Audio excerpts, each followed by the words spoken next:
အားလုံးပဲမင်္ဂလာပါဒီသင်ခန်းစာမှာကျွန်တော်တို့ Excel မှာ HR data ကိုဘယ်လိုတိဆောက်မလဲဆိုတာဒါ HR data sample ပေါ့เนาะဒါလေးကိုတိဆောက်ပုံကိုဒါအကျဉ်းအဖြစ်ပို့ချမှာဖြစ်ပါတယ် HR data ဖြစ်တဲ့အတွက် employee name တွေပါမယ်သူတို့ရဲ့ business email တွေပါမယ်နောက် phone number department ပေါ့အဲ့တော့ဒီမှာဆိုရင် hire date ပါတယ်သူတို့ရဲ့ service year ကိုဘယ်လိုတွက်မလဲเนาะ salary ဘိုင်းမှာဆိုရင်ကျွန်တော်တို့ကဥပမာ bonus ကိုဘယ်လိုတွက်မလဲစသဖြင့်ဒါမျိုးပေါ့အဲ့တော့ဒါတွေကကျတော့ကျွန်တော်တို့ကအကြောင်းအရာကတော့ဒါလာလုပ်ငန်းတစ်ခုနဲ့တစ်ခုက condition တွေမတူနိုင်ဘူးเนาะအဲ့တော့လည်းကျွန်တော်တို့ဒီမှာကတော့ sample အနေနဲ့ကြည့်လို့ရအောင်လို့เนาะပထမတော့ email နဲ့စလိုက်မယ်လုပ်ငန်းတွေမှာကျတော့ business email ရှိတယ် business domain နဲ့ကျွန်တော်တို့က username နဲ့ပေါင်းတာပေါ့အဲ့တော့သူကတော့ pattern အတူတူပဲသွားတာလေဒါမျိုးကို flash page နဲ့အသုံးပြုလို့ရတယ်ဒီမှာတော့သူကဒါအနောက်တိုင်းက name တွေဖြစ်တဲ့အတွက် first name last name ရှိမယ်เนาะအဲ့တော့ဆိုပါတော့ first name ရဲ့ first initial ပထမတစ်ယောက်ဆို Thomas ဆိုတော့ T ပေါ့နောက် last name ကိုအပြည့်ယူလိုက်မယ်ဆိုတော့ Ellen ကတော့အပြည့်ယူလိုက်မယ်ဒါမျိုးနဲ့ကျွန်တော်တို့ကဆိုပါတော့ domain နဲ့ပေါင်းမယ်ဆိုပါဆိုတော့ Thomas Ellen ကိုပထမ T လို့ယူလိုက်မယ် first name ရဲ့ first initial Ellen ကတော့ ALLEN Ellen လို့အပြည့်ယူပြီးတော့ဒါဟာလာ username ပေါ့ပြီးတော့ domain ကတော့ ဆိုပါတော့ sample sample.com ပဲဆိုပါတော့အဲ့တော့ domain ကတော့အားလုံးအတူတူပဲဖြစ်တဲ့အတွက် copy ယူခဲ့လိုက်လို့ရတယ် enter ခေါက်ပေါ့နော်နောက်တစ်ယောက်ကကျတော့ Michael Stevenson ဆိုရင် M Stevenson ပေါ့ @နော်အဲ့တော့ sample.com ပေါ့စသဖြင့်ပေါ့လေကျွန်တော်တို့ pattern အတူတူနောက် example တစ်ခုနှစ်ခုရိုက်ထည့်ပြီးတော့ flash page သုံးမယ်ဆိုရင် keyboard က control E ကိုနှိပ်လိုက်တာနဲ့ pattern အတူတူဖေးပေးနိုင်တယ်စစ်ကြည့်လိုက်မယ်ဆိုအားလုံးတူတာကိုတွေ့ရလိမ့်မယ်နော်ဒီနည်းနဲ့ကျွန်တော်တို့ကဒါဒီနည်းကိုဥပမာယူပြီးတော့အခြားမိမိလိုအပ်တဲ့เนาะအဲ့တော့ email တွေကိုလည်းဖန်တီးလို့ရပါတယ်နောက်တစ်ခုက phone number မျိုးကတော့ရိုက်ထည့်ရမှာပဲလေသို့တော်လည်းကျွန်တော်တို့ရန်ခံမှာတော့လာ phone number တွေကိုကျွန်တော်တို့ format ပြင်နေတာမျိုးဆိုရင်တော့ data ကိုပထမ selection မှတ်ပြီးတော့format set dialog box ကတော့ control 1နဲ့ခေါ်လိုက်ရင်ရတယ်အဲ့လိုအပ်တဲ့ format တွေကို customize ပြင်လို့ရဆိုရင် number section custom ကိုဝင်ပြီးတော့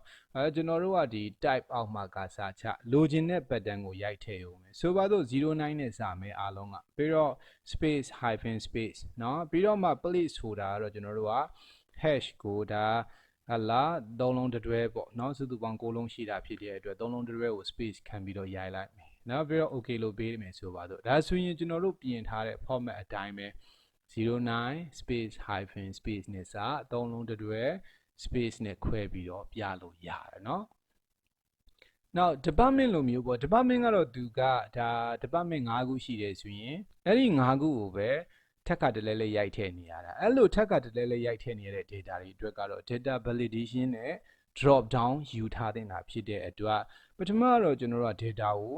selection မှတ်ရမယ်เนาะသူ့မှာကျတော့ကျွန်တော်တို့က list ရှိပြီးသားဖြစ်တဲ့ねဆိုတော့ကျွန်တော်တို့က list ကတော့ column n မှာ department list ရှိနေတယ်เนาะ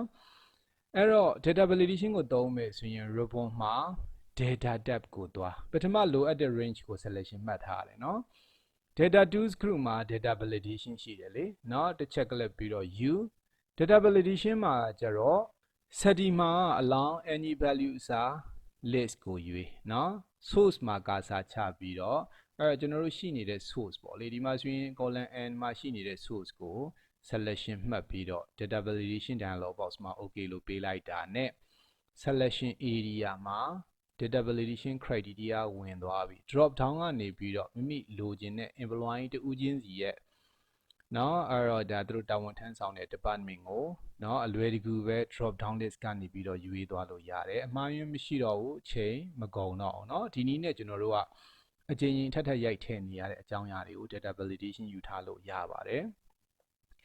နောက်တစ်ပိုင်းကတော့ service year ပေါ့ service year ဆိုတာဝန်ထမ်းသက်ပေါ့သူကဘယ်ပေါ်မှာအခြေခံမလဲ hire date ပေါ်မှာအခြေခံတယ်เนาะ service year ကိုတွက်တာကျတော့ကျွန်တော်ဗာနဲ့တွက်လဲဆိုတော့ date function နဲ့တွက်တယ် DATE DIF သူက function list ထဲမှာမပါဘူး gwin စလိုက်မှာ pub ကိုတွေ့ရမယ်သို့တော်လည်းပဲသူက argument တွေကိုမမြင်ရဘူးဆိုတော့ပုံတွေမှတ်ထားတဲ့နဲ့ date function ကကျတော့သူက start date end date unit လို့ခေါ်တဲ့ return type เนาะသူရဲ့ website မှာဝင်ကြည့်ရင်တော့เนาะတွေ့နိုင်လိမ့်မယ်ဆိုတော့ start date ကတော့ကျွန်တော်တို့ hire date ဟာ start date ပဲလေရှေ့တစ်ခွက်မှာရှိနေတဲ့အလားဝန်ထမ်းကိုလှုပ်ရှားခိုင်းတဲ့ ရက် comma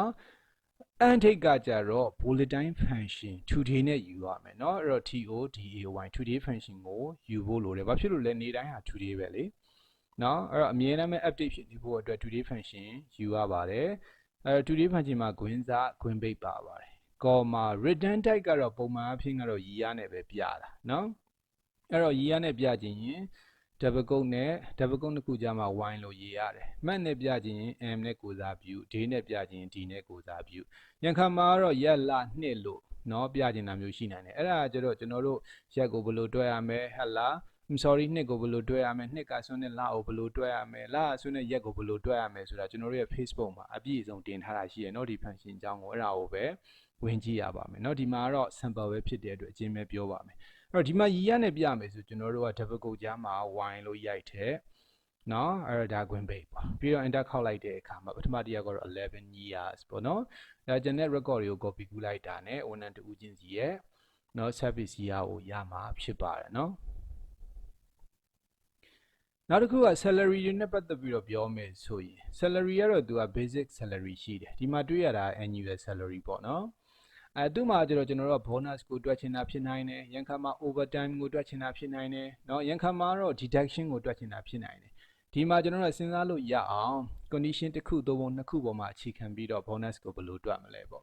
ဥပမာအဖြစ်ကျွန်တော်တို့ bonus ပေးမယ်အားလုံးကို rate အတူတူမပေးဘဲနဲ့ဥပမာဆိုပါဆို annual salary က9000ခွဲနဲ့ဖြတ်လိုက်မယ်9000ခွဲနဲ့အထက်ကိုကျွန်တော်တို့က bonus က 2% ပေးမယ်နော်9000ကိုအောက်ဆိုရင်တော့ 1% ပဲပေးမယ်ဒီလိုစဉ်းစားတဲ့ဆိုရင်ကျွန်တော်တို့ကဒီ basic salary လို့ခေါ်တဲ့ column H မှာရှိနေတဲ့တန်ဖိုးကို9000ခွဲထက်ကြီးသလားငယ်သလားပဲစဉ်းစားတော့မယ်ဆိုတော့ equal ရှေ့တစ်ခွက်မှာရှိနေတဲ့နော် basic salary is greater than or equal ပါထည့်လိုက်မယ်နော်75000ပေါ့အဲ့တော့9000ခွဲနဲ့အထက်ဖြစ်သလားလို့စစ်လိုက်တဲ့အခါမှာ true false ပဲထွက်တာလေဒါကကျတော့ logical expression ဟာ哦အဲ့တော့ရန်ခါမှာတော့ကျွန်တော်တို့ကအဲ့လိုမဟုတ်ဘဲနဲ့ဆိုပါစို့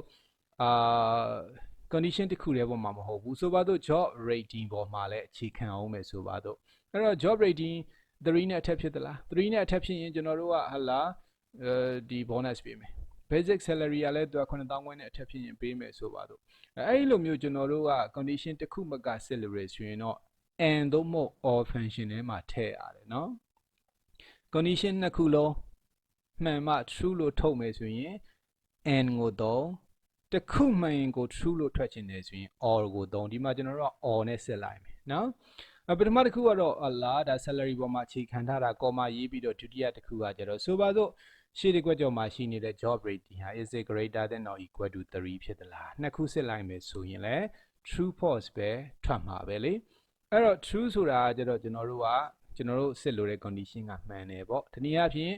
or ဖြစ်တဲ့အတွက် job rating က3နဲ့ဖြစ်ကောင်းဖြစ်မယ်သို့မဟုတ် basic salary က75000နဲ့အထက်ဖြစ်ကောင်းဖြစ်မယ်အဲ့ဒီ true ထွက်တယ်ဆိုရင်ဘာလို့ကျင်တာလဲလိုချင်တဲ့ result ကိုရဖို့အတွက်က if function ကပဲလုပ်နိုင်တယ်ရှေ့မှာ if function ထက်နော်ဒီနည်းအားဖြင့် if function နဲ့ wrap လုပ်လိုက် if function ရဲ့ logical test က or နဲ့ရေးထားတာပြီးသွားပြီနောက်မှကစားချာ comma comma ရေးလိုက်တော့ if function ရဲ့ value if true လို့ထွက်ရင်ကျွန်တော်တို့ဘာလိုချင်တာလဲဆိုပါတော့ကျွန်တော်တို့က true ထွက်တယ်ဆိုရင်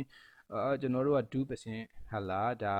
bonus ပေးတော့မယ်ပေါ့နော်အဲ့တော့ value if true နေရာမှာ 2% comma ရေးလိုက်တော့ value if false ထွက်ရင်ရော1% ပဲကျွန်တော်တို့က bonus ပေးတော့မယ်စသဖြင့်ကျွန်တော်တို့ကလိုချင်တယ်လို့ရေး enter ခောက်လိုက်တဲ့အခါမှာ true ထွက်နေတဲ့နေရာတွေမှာ 2% ဒီမှာ 0.02 လို့ရတယ်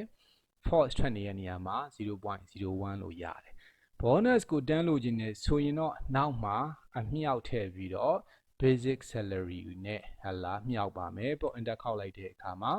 နော်ဒါဆိုရင် bonus ကိုတန်းပြီးတော့ရပါတယ်စသဖြင့်နော်ဒါကတော့ condition ကမိမိလုပ်ငန်းမှာမိလိုအပ်ချက်နဲ့ဒူမှာတော့မဟုတ်ဘူးဒါစဉ်းစားလို့ရအောင်ပဲပြောတာအဲ့တော့ gross salary ကကျတော့ကျွန်တော်တို့က basic salary နဲ့နော် bonus နဲ့ပေါင်းလိုက်တဲ့အခါမှာ gross salary ရတယ်စသဖြင့်ပေါ့လေကျွန်တော်တို့ကဒါဟလာလိုအပ်ချက်မျိုးမျိုးရ exam မှာ HR data တိဆောက်မယ်ဆိုရင်အလွယ်တကူပဲဒီနည်းလမ်းအတိုင်းတိဆောက်သွားလို့ရပါတယ်နော်